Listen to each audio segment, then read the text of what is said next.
Welcome to Devnath coaching centre. Devnath coaching centre का और एक न्यू वीडियो में आप लोगों का स्वागत है। देखिए, आज जो वीडियो है वो मैं लेकर आया हूँ एमपी पीजीसीएल का काट ऑफ रिलेटेड।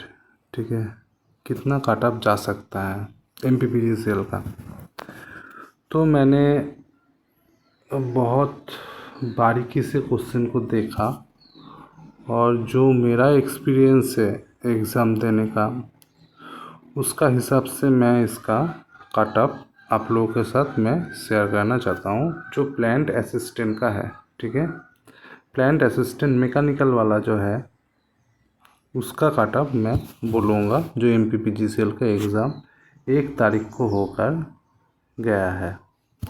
ठीक है, तो चलिए कट ऑफ बोलने से पहले थोड़ा सीट के ऊपर देख लेते हैं हम लोग। देखिए, एमपीपीजीसीएल का संयंत्र सहायक मैकेनिकल जो 006 वाला है, ये फिटर का है। इसमें कुल 83 पोस्ट है। ठीक है ना, इसमें 19 सीट है यूआर का, मतलब जनरल का। एससी का 20, एसटी का 22। एसटी का सबसे ज़्यादा है, इसलिए एसटी का कट ऑफ सबसे कम जाएगा। ठीक है, ओबीसी का 13 है, ईडब्ल्यूएस का 9 है। देखिए, एक चीज़ कट ऑफ के ऊपर इफेक्ट फैलेगा, वो है ये जो 19 सीट है ना, ये 19 सीट यूआर का है। मतलब इसमें एमपी का भी कैंडिडेट आ जाएगा, मध्य प्रदेश का, और ये वैकेंसी ओपन टू ऑल था। मतलब कोई भी स्टेट से आप लोग अप्लाई कर सकते हैं और जनरल के लिए काउंट होगा। तो बाहर से बहुत सारा कैंडिडेट आया हुआ था जिसने एग्ज़ाम दिया, और सभी लोग ये 19 सीट के लिए फाइट करेगा। ठीक है ना। देखिए, कुछ लड़का ऐसा भी कर रहा है कि 5% सीट रिज़र्व है। मतलब 19 का 5% जो रहेगा वो अदर स्टेट के लिए रहेगा, ऐसा कुछ नहीं है। ठीक है ना, जो भी अदर स्टेट का कैंडिडेट है पूरा 19 सीट उन लोगों को मिलेगा।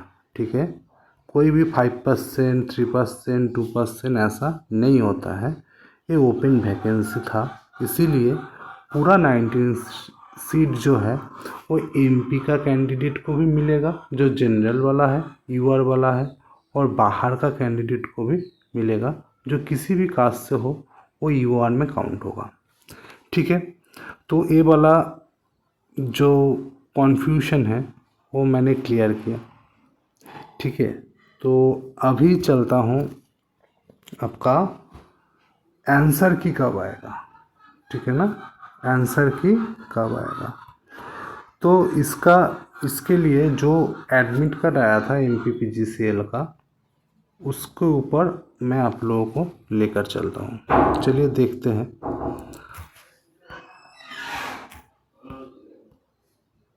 देखिए, ये एक कैंडिडेट का एडमिट कार्ड है एमपीपीजीसीएल का। मैं इसका पर्सनल डिटेल्स हाइड कर दिया हूँ। तो बाहर से है, ये लड़का यूआर में फिलअप किया था। तो देखिए, आप लोगों का जो एडमिट कार्ड है उसका आप लोग 28 नंबर जो पॉइंट है उसमें आप लोग देखेंगे। इधर देखिए, 28 नंबर में लिखा हुआ है, any query concern of the candidate related to any question. मतलब आप लोगों का कोई भी क्वेरी हो, किसके रिलेटेड, क्वेश्चन रिलेटेड। कौन सा क्वेश्चन रिलेटेड, एमपीपीजीसीएल का जो एग्ज़ाम हुआ है उसका क्वेश्चन रिलेटेड। ठीक है, आंसर की of the examination will be release through management portal. जो आंसर की है वो कहाँ पर रिलीज़ होगा, मैनेजमेंट पोर्टल में। मतलब एमपीपीजीसीएल का जो ऑफिशियल पोर्टल है, ऑफिशियल जो साइट है, वहाँ पर रिलीज़ होगा। Link after 3 and 4 days from completion. ठीक है ना। Last date of online examination CBTs, the effort site web link and will be communicated through MPPGCL online application portal website. मतलब ये बोलना चाह रहा है कि जब एग्ज़ाम आप लोगों का हो जाएगा उससे 3 से लेकर 4 दिन के बाद आप लोगों का आंसर की पब्लिश किया जाएगा। कहाँ पर? आपका MPPGCL का जो वेबसाइट है वहाँ पर अपलोड होगा। देखिए 1 तारीख को आप लोगों का एग्ज़ाम हुआ, 1/6/24 को, ठीक है ना। मान के चलिए मैं 4 दिन ही लेकर चलता हूँ, ठीक है। 4 दिन अगर इधर काउंट होगा तो 5 तारीख में आप लोगों का आंसर की आ जाएगा। 5 तारीख को आप लोगों का आंसर की आ जाएगा। जैसे आप लोगों का एडमिट कार्ड डाउनलोड हुआ ऐसे ही एक लिंक आएगा, उस लिंक में क्लिक करके आप लोग आंसर की देख सकते हैं। MPPGCL 2018 में मैं एग्ज़ाम दिया था, उसमें भी आंसर की इसी तरह आ गया था, लेकिन MPPGCL जो रेस्पॉन्स सीट है ना वो नहीं देता है। रेस्पॉन्स सीट जो है वो नहीं देता है MPPGCL। सिर्फ कौन सा क्वेश्चन सही है उसको दिखा देता है ये लोग। आप लोगों ने कौन सा क्वेश्चन किए हो वो MPPGCL नहीं दिखाता है। तो जो भी टेक्निकल एग्ज़ाम अच्छे से दिए होंगे, ठीक है ना, जिसका एक्सपीरियंस है, जिसका टेक्निकल नॉलेज अच्छा है, उसको मालूम चल जाएगा कि ए वाला क्वेश्चन का, मान के चलिए 1 नंबर क्वेश्चन का कौन सा मैंने टिक किया था, 2 नंबर का कौन सा टिक किया था, 3 नंबर का कौन सा टिक किया था, ये याद रहता है, ठीक है ना। इसमें कोई दिक्कत नहीं हो सकता, ठीक है ना। मतलब मान के चलिए 98% तो याद ही रहता है। मैंने इस वाला क्वेश्चन को किया था। हाँ, अभी ये है कि कुछ मतलब इसमें नेगेटिव मार्किंग नहीं था। ऐसा भी कुछ क्वेश्चन होगा जीके का, प्लान रिलेटेड क्वेश्चन का, जिसकी याद नहीं रहेगा। हालांकि मैंने प्लान रिलेटेड जीके कराया, उसमें से एक भी नहीं आया। जीके का क्वेश्चन कराया, उसमें से एक भी नहीं आया। उसमें मैं बाद में आता हूँ। तो जो इसमें वो तुम आपका नेगेटिव मार्किंग नहीं था, तो सभी कैंडिडेट ने पूरा 100 अटेंड किया, ठीक है ना। जो कुछ क्वेश्चन 10 मान के चलिए, 20 मान के चलिए, जो भी क्वेश्चन उन लोगों ने तुक्का लगाया, 10 मान के चलिए, 20, 5 ऐसा हो सकता है। जो तुक्का लगाया वो याद नहीं रहता है, लेकिन 98% याद रहता है। तो आंसर की आ जाने के बाद आप लोगों को मालूम चल जाएगा कौन सा क्वेश्चन आप लोगों ने क्लिक किया था। तो इसका मेन मुद्दा ये है, 5 तारीख तक आप लोगों का, 5/6/24 तक आप लोगों का आंसर की आ जाएगा, as per official notification by MPPGCL, ठीक है ना। ये मेरा बात नहीं है, MPPGCL खुद उन लोगों का एडमिट कार्ड ने बोला है, कैंडिडेट का एडमिट कार्ड में बोल दिया है कि 5 तारीख तक इसका आंसर की आ जाएगा, ठीक है। तो अभी चलते हैं काट ऑफ के ऊपर, ठीक है। एक सेकंड, काट ऑफ के ऊपर जाने के लिए देखिए MPPGCL का जो plant related mechanical plant assistant mechanical का जो पोस्ट है फिटर वाला का, हाँ, मैकेनिकल वाला जो पोस्ट है, ठीक है, उसके लिए मैं बोलूँगा सिर्फ 83 पोस्ट था उधर, ठीक है। देखिए इसमें 2 चीज़ काम करेगा। कौन सा? पहले तो 75 टेक्निकल पार्ट था। 75 में से ऐसे मान के चलिए कि 65 आना चाहिए, 65 आना चाहिए। 10 क्वेश्चन, 5 क्वेश्चन मेंटेनेंस से था, 5 मैंने छोड़ दिया कि कुछ नहीं भी आ सकता कि था। एक क्वेश्चन था आपका ऊपर में W, नीचे M/K करके 239 केल्विन टेम्परेचर में डिसेंडिंग ऑर्डर में सजाना था। थर्मल कंडक्टिविटी के अंदर एक क्वेश्चन आया था। एक क्वेश्चन डिफ़िकल्ट है, एक क्वेश्चन किसी को नहीं भी आ सकता है, हाँ, 90% लोगों को नहीं आएगा। तो मैंने 75 में से मान के चला 65 से ही होना चाहिए जॉब मिलने के लिए, ठीक है। ये टेक्निकल का हो गया, ठीक है। अभी देखिए जितना भी जीके मैंने कराया, एक भी जीके नहीं आया। जीके का पार्ट भी टफ था, ठीक है। प्लांट जीके जितना भी था वो भी टफ था, कहाँ से आया कुछ मालूम नहीं चला, ठीक है ना। इतना ही टफ था। तो इधर से 5 क्वेश्चन आया था, इधर से 5 क्वेश्चन आया था, टोटल 10 क्वेश्चन आया था, ठीक है ना। मैं 10 क्वेश्चन छोड़ देता हूँ, तुक्का लगाएंगे बहुत कैंडिडेट, लेकिन तुक्के में से 10 में से 2 से ज़्यादा सही नहीं होता है। जितना भी आप लोग करिए 10 में से 2 ही सही होगा, ठीक है ना। तो 65 + 2 67, ठीक है ना। 67 अभी कितना रहा, 25 में से 10 तो हो गया, अभी 15 रहा। 15 में मैथ था, जीआई था। मैथ जीआई ऐसा था कि 15 में से 10 तो सही होना चाहिए, नहीं तो जॉब नहीं मिलेगा, ठीक है ना।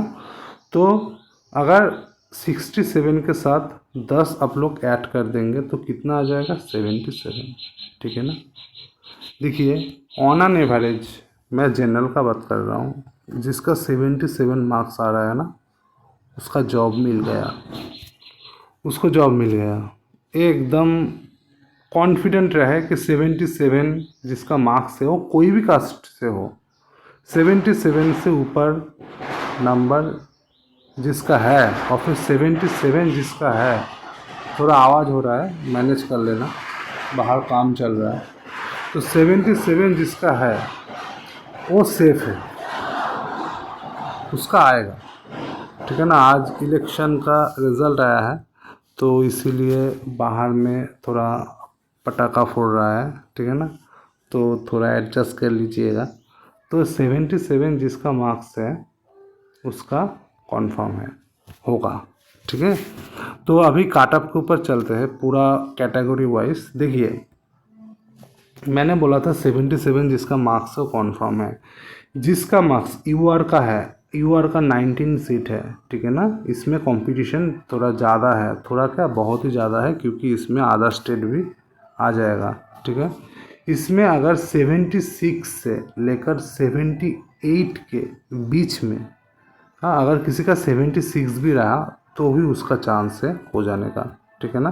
तो 76 से 78 का, 76 से 78 के बीच में जिसका मार्क्स है उसका जनरल में हो जाएगा, ठीक है ना।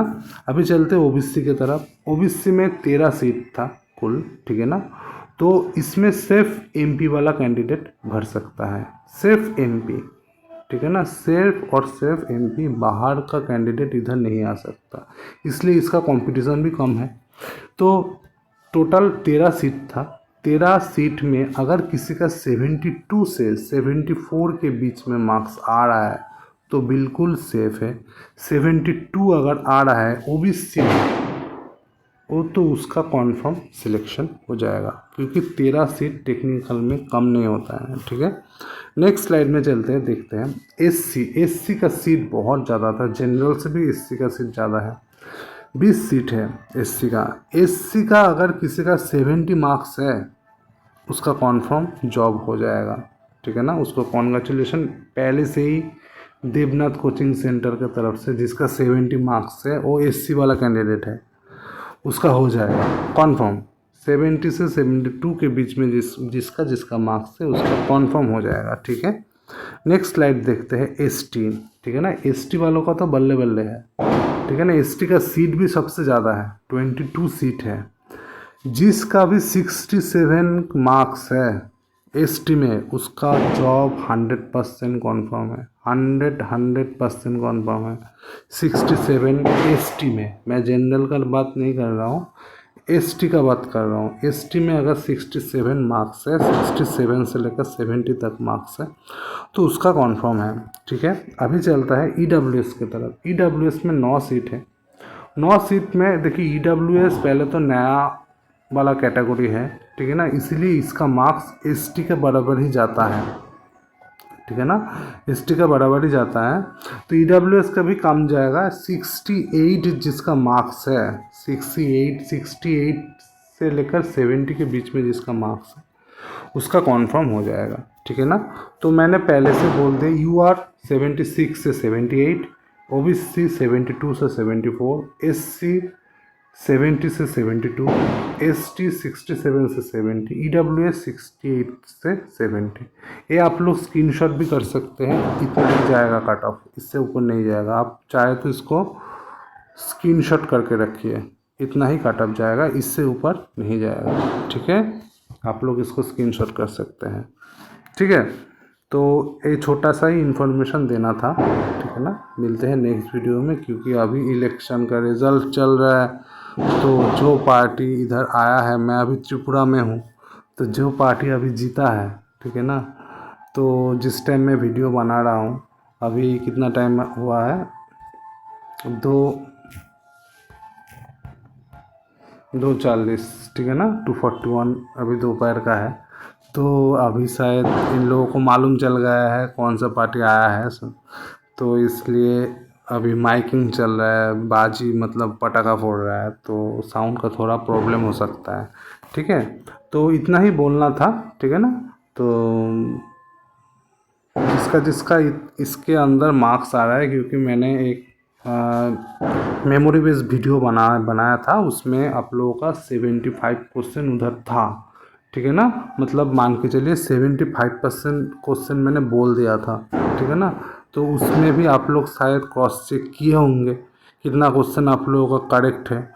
उससे भी आप लोगों का उसमें उस वीडियो से आप लोगों को मालूम चला होगा। ठीक है ना, नहीं तो 5 तारीख तो आ ही जाएगा। ठीक है ना, आज कितना तारीख है, 4 तारीख है।